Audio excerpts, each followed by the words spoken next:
मोहब्बत खुद से करने वाले मुजरिम से क्यों हो जाया करते हैं। दुनिया की सोच और असूलों के दुश्मन क्यों हो जाया करते हैं। चलो बहुत समझदारों में हम कुछ नादान ही सही, इसके उसके सबके चलो मान लो गुनाहगार ही सही, पर खुद से प्यार करना फिर भी ना छोड़ पाएंगे। तुम कोशिश कितनी भी कर लो, जिंदगी तो मज़े से ही जी के जाएंगे।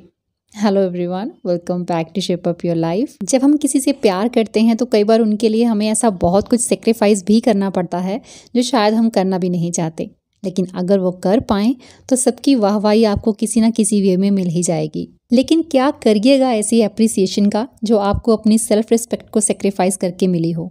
दूसरों को खुश करना तो अप्रिशिएट किया जाता है, बट जैसे ही हम बात करते हैं खुद को चाहने की तो लोगों की नज़र में हम सेल्फिश क्यों हो जाते हैं। आपको, मुझे, सबको उसी कुदरत ने बनाया है, यानी कि सबको ज़िंदगी देने वाला वो एक है। मतलब लाइफ तो सबकी वैल्यूएबल हुई, तो फिर बड़ों की रिस्पेक्ट और छोटों को प्यार करना सिखाने वाले कभी ये क्यों नहीं सिखाते कि थोड़ा बहुत ख्याल खुद का भी रख लेना।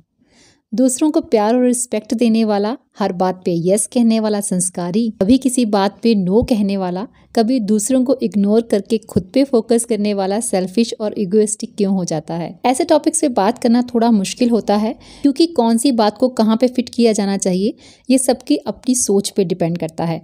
आपके अराउंड कैसे लोग हैं, लाइफ में क्या सिचुएशंस हैं, कहाँ कैसे टर्न करके चीज़ों को हैंडल करना है, ये बहुत पेशेंस का काम है। क्योंकि खुद का ख्याल रखना, खुद से प्यार करने का मतलब ये कभी नहीं होता कि आप दूसरों को इंसल्ट करना शुरू कर दें, क्योंकि दूसरों को इंसल्ट करने वाले के अंदर प्यार नहीं, जेलसी और हेट्रेड का ही बसेरा होता है।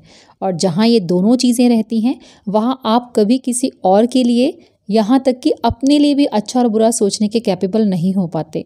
दूसरों में प्यार बांटने के लिए आपके अंदर वो होना भी चाहिए।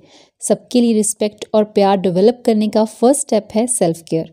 मैं क्यों बार बार एक ही बात पे जोर देती हूँ कि खुद की केयर पहले करो। उसके पीछे कोई सेल्फिशनेस नहीं, बल्कि दूसरों की केयर करने, उनको रिस्पेक्ट और प्यार देने के लिए आपका फिजिकली और मेंटली स्ट्रांग होना भी इम्पॉर्टेंट है। अदरवाइज आप मुझे बताएं कि ये कैसे पॉसिबल है। आपने कभी किसी पेशेंट को दूसरों की केयर करते हुए देखा है? Mentally weak person wisely decision कैसे ले सकता है? तो जो लोग सेल्फ केयर को सेल्फिश होना कहते हैं, उन्हें ज़रा समझा दें कि दूसरों में कुछ बांटने से पहले आपके पास वो होना भी चाहिए। इतनी खूबसूरत ज़िंदगी को बीमारियों का घर बना देते हैं हम लोग, क्योंकि कभी खुद के लिए वक्त नहीं निकाल पाते, तो कभी लोगों की जजमेंट से ही डर लगता है।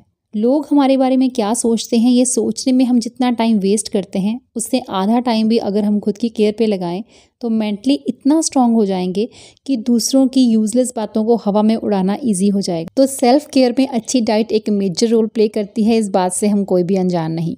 और दूसरों की पसंद का बनाने के लिए हमारे पास पूरा दिन होता है, क्योंकि सबकी केयर करना हमें बचपन से ही सिखाया जाता है।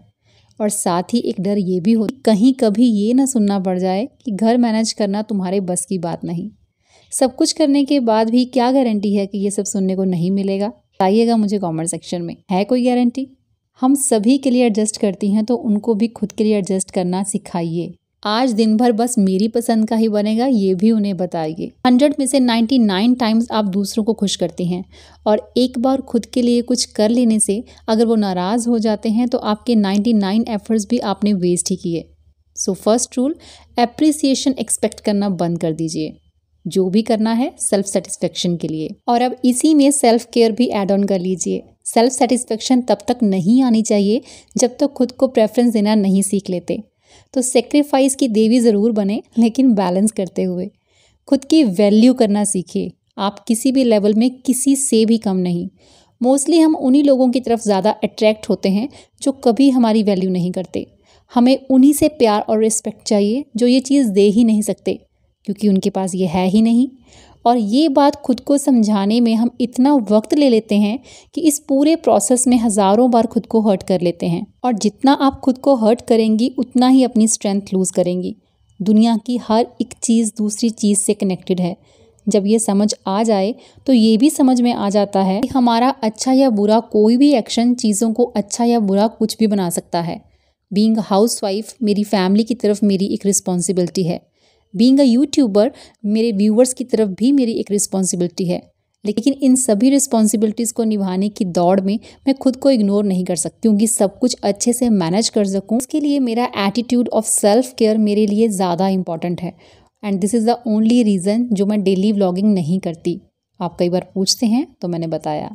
एनीवेज, आप अपनी रिस्पॉन्सिबिलिटीज सेल्फ केयर को ध्यान में रखते हुए कंप्लीट करती हैं, यही आपकी स्ट्रेंथ है। और हमारी स्ट्रेंथ कम करने वाले मोस्ट ऑफ द टाइम दूसरों के हमारे लिए कहे गए कुछ ऐसे वर्ड्स होते हैं जिनसे कई बार हम डीपली इफेक्ट हो जाते हैं। बट अपने इमोशंस को कंट्रोल करने की प्रैक्टिस से धीरे धीरे आप अपने अंदर की नेगेटिविटी को निकाल देंगी और चीज़ें जैसी हैं उन्हें वैसे ही एक्सेप्ट करना सीख जाएंगी। एक छोटा सा काम करने में दिमाग और हाथों का कोऑर्डिनेशन नहीं बैठ पाता जब माइंड नेगेटिव थॉट से फिल होता है।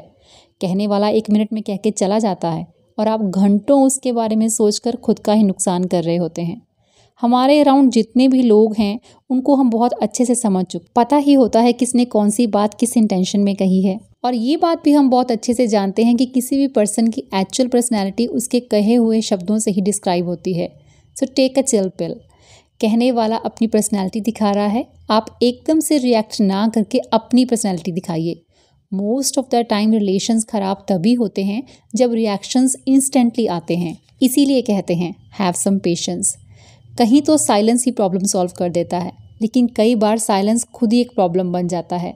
जब हमारे चुप रहने से सामने वाला सोचता है कि वो बिल्कुल ठीक है, तभी हम चुप हैं। सो कर लीजिए फिर आप भी अपने मन की बात, but choose your words before saying anything, क्योंकि आप हो, वो नहीं। हर बात पे रिएक्ट करना या हर बात पे सुनते ही रहना दोनों ही गलत है। जहाँ आपको अपनी बातों में दम ना लगे वहाँ चुप रहें, otherwise express your feelings with decent words. बाकी कुछ लोग तो आपकी लाइफ में एंटर ही इसलिए होते हैं ताकि आपको लेट डाउन कर सकें। जिस पर्सन के साथ कोई भी कॉन्वर्सेशन फाइट मोड पे चली जाती हो, उनसे डिस्टेंस मेंटेन करना बहुत ज़रूरी हो जाता है।